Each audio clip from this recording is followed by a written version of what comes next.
Bonsoir, vous m'entendez? Bon, je vais essayer d'être court mais efficace et je vais surtout essayer de faire mieux que mes collègues, ce qui ne va pas être simple. Peut-être quelques mots de présentation sur l'Institut Léonard de Vinci.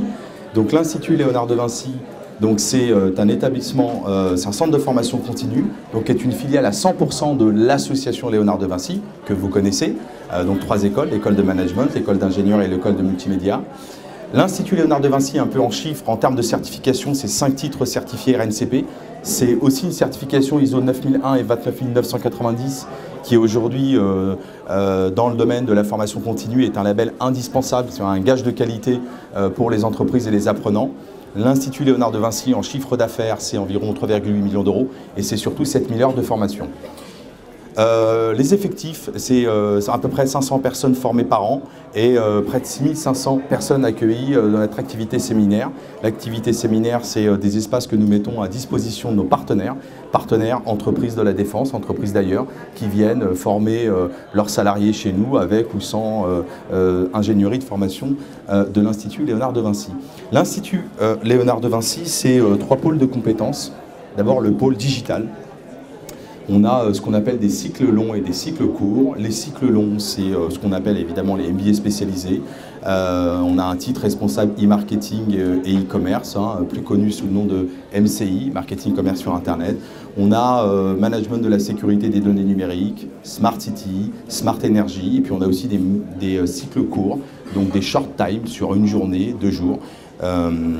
Le pôle santé, on a 2 programmes longs pôle santé, c'est directeur des établissements de santé, c'est préparer aujourd'hui des professionnels, y compris ceux qui sont en reconversion, pour intégrer pour la direction d'une maison de retraite, d'un SSR, d'un EHPAD, d'une maison de retraite. On a aussi communication et marketing santé, on a aussi des cycles courts, attachés de recherche clinique, délégués pharmaceutiques, délégués régional des industries pharmaceutiques.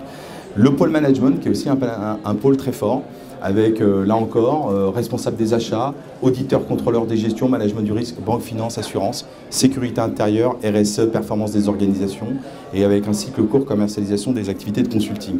Voilà pour une présentation de l'Institut Léonard de Vinci. Pour vous expliquer un petit peu quelle est la philosophie de l'Institut Léonard de Vinci, quand on décline une formation, on la décline sur 2 principes. Métier de niche, métier nouveau. Métier de niche, c'est des métiers dont on aura toujours besoin dans une entreprise. Prendre le cas d'un auditeur et contrôleur de gestion, dans notre entreprise, on aura toujours besoin d'un auditeur et un contrôleur de gestion. Mais on va travailler sur le contenu du programme de sorte à ce qu'il soit en adéquation avec nos partenaires économiques. Ça veut dire quoi?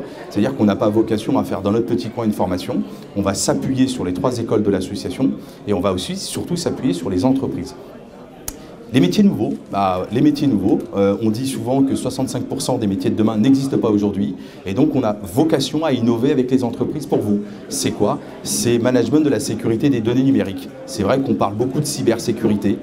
Il y a aussi le management de la sécurité des données numériques. Concrètement, c'est quoi? C'est aujourd'hui l'échelon, le maillon manquant entre la direction générale d'une entreprise et le RSSI. C'est quoi la donnée dans une entreprise? On parle beaucoup de big data. Il faut la protéger parce que c'est le patrimoine immatériel de l'entreprise. Comment on la protège? On va la quantifier, on va la hiérarchiser, on va la protéger. Donc il y a une protection technique, organisationnelle et puis une protection humaine. Donc ça fait partie de la réflexion, en tout cas des réflexions que nous portons à l'Institut Léonard de Vinci avec l'association, ces 3 écoles, pour décliner des métiers, puisqu'on s'appuie aussi sur les ressources de l'association pour décliner ces formations. On a aussi sur les bâtiments intelligents, on en parle beaucoup, c'est aussi des métiers nouveaux que nous sommes en train de décliner parce que ça répond à un besoin de nos partenaires économiques. Dernière chose qui me semble peut-être importante je vais discuter là avec 2 anciens qui sont venus nous voir, avec qui je discutais sur pourquoi le réseau des anciens. Parce qu'aujourd'hui, on fête, c'est vrai, les 20 ans du pôle. Ce n'est pas les 20 ans de l'ILV, mais c'est les 20 ans du pôle. C'est quoi les 20 ans du pôle? C'est des anciens qui se retrouvent aujourd'hui, et qui fêtent finalement, qui fêtent les 20 ans du pôle avec un sentiment d'appartenance à une école ou à une filière. Ça, c'est important. Parce qu'aujourd'hui, on vit quand même dans un monde où plus de 60% des emplois sont pourvus par le biais de la cooptation. Et c'est important. Et le réseau des anciens, il sert aussi non seulement à se refiler les offres d'emploi, mais aussi à se refiler les bonnes pratiques. Et en termes de formation continue, nous, on y tient beaucoup parce que c'est ce qui nous permet aussi de mieux travailler avec les anciens, que ce soit de l'association et aussi de l'Institut Léonard de Vinci, parce qu'ils ont aussi vocation à revenir chez nous. Donc l'Institut Léonard de Vinci est un centre de formation à la disposition des 3 écoles et aussi à votre disposition. On a un stand juste en face de l'escalator en rue Haute, hein, avec des plaquettes corporate et puis des plaquettes pour chaque formation. On a aussi un site internet et voilà, donc on vous attend avec plaisir. Voilà, merci. J'espère que ça a été clair.